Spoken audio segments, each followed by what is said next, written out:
Hello, welcome back. I'm Laura, and in this video we are going to go over how to paint your sash. Prior to glazing this window, we did sand the face of it and the parts that we were going to add paint to. The other part that we did yesterday was add water repellent preservative, which is just one extra layer of defense for your wood. However, it needs about 24 hours to dry before you actually put your primer and top coats on. Today we are going to just do one coat of paint, and I wanted to make just a couple comments about your type of paint. I always recommend that you go with a higher quality of paint. It will last longer and save you more touch-ups in the long run. The whole purpose and what you're trying to do with paint is make sure that you are coating all of your glazing putty, and you're going to paint just a little bit onto the glass. And what this is going to do is it's going to seal the glazing putty in, and it'll help it to last longer, and it'll keep less water from infiltrating and causing other issues.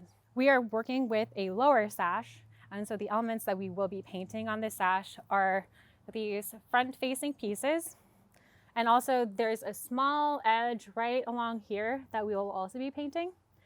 There's no glazing putty visible on that side, and that's because with some lower sash, what you do is you actually have to slot the glass up into a channel that is at the top.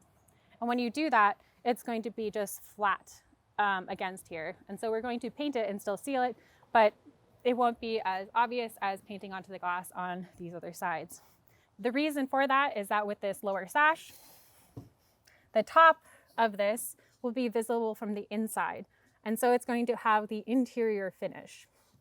The reason we will not paint the front face of this piece, the sides or the bottom, is that we do not want to have finishes where wood will be against wood. It can cause the windows to stick or even meld the paint together. So instead, it's just treated with water repellent preservative.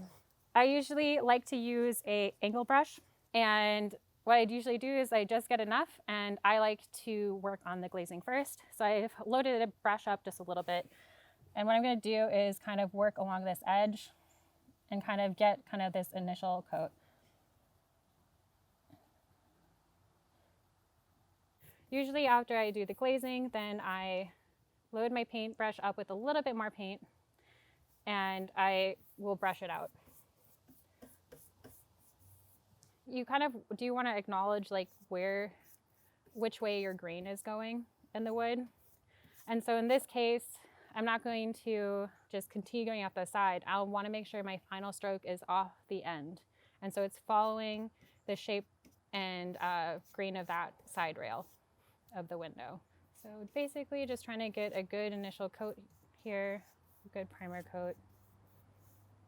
We're basically going to just finish doing all of the wood elements that I had mentioned earlier. So basically we'll continue doing the exact same thing. We're going to paint the glazing a little bit onto the glass all the way around. You're going to finish that coat and let it dry. You add 2 more top coats after that, and your sash should be painted.